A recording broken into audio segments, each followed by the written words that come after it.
بسم اللہ الرحمن الرحیم۔ السلام علیکم کلاس فور۔ امید ہے آپ سب خیریت سے ہوں گے اور آپ نے اپنا کل کا ٹیسٹ بہت اچھے طریقے سے اپنی کاپیز پہ کر لیا ہوگا۔ اور آج ہم آپ کی کتاب کا صفحہ نمبر کھولیں گے 21 اور آج اس میں ہمارے پاس ٹاپک ہے ہم بنیں گے اچھے شہری۔ آپ سب کو پتہ ہے ہمارے ملک کا نام کیا ہے؟ پاکستان۔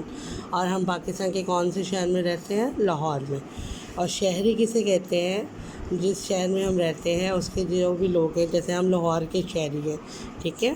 اور ہمیں اپنے علاقے کو، اپنی جگہوں کو کیسے صاف ستھرا رکھنا ہے اور اس کے لیے کیسے کام کرنے ہیں وہ آج ہم اس میں پڑھیں گے۔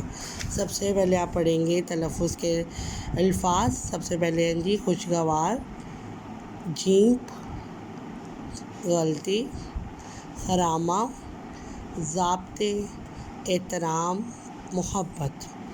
موسم بہت خوشگوار تھا۔ حامد صاحب نے اپنے بچوں کو قریبی پارک میں سیر کے لیے لے گئے۔ طیب، فوزیہ اور عافیہ بہت خوش تھے۔ تینوں بہن بھائی مل کر کھیلنے لگے۔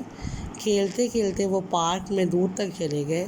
تھوڑی دیر میں بعد خوبصورت پھول ہاتھوں میں لیے خرامہ خرامہ یعنی آہستہ آہستہ چلتے ہوئے واپس آ رہے تھے کہ ان کے ہاتھ میں پھول دیکھ کر حامد صاحب افسردہ لہجے میں کہنے لگے، یعنی افسوس کے لہجے میں، غم کے لہجے میں کہنے لگے، بچوں یہ تم نے کیا کیا؟ پھول توڑنا تو بہت بری بات ہے۔ کیا تم نے پارک میں جگہ جگہ لگی ہوئی تختیاں نہیں دیکھی؟ عافیہ قریب آ کے کہنے لگی، ابا جان کون سی تختیاں؟ حامد صاحب، جن پر لکھا ہوا ہے پھول توڑنا منع ہے۔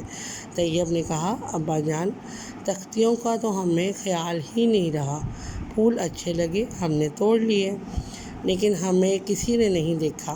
حامد صاحب نے کہا، اچھا اگر کوئی آدمی نہ دیکھ رہا ہو تو ہر غلط کام کیا جا سکتا ہے؟ کیا دکاندار نہ دیکھ رہا ہو تو اس کی دکان سے چیزیں اٹھائی جا سکتی ہیں؟ یہی مطلب ہے نا تمہارا؟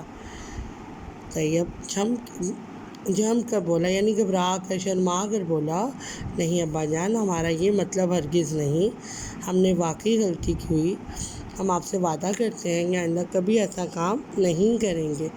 حامد صاحب نے مسرت کا اظہار کرتے ہوئے کہا، مسرت کہتے ہیں خوشی کو، شاباش بیٹے، اچھے انسان کی یہ خوبی ہوتی ہے کہ وہ اپنی غلطی تسلیم کر لیتا ہے، تم لوگ اچھے شہری ہو۔ عافیہ کہنے لگی، ابا جان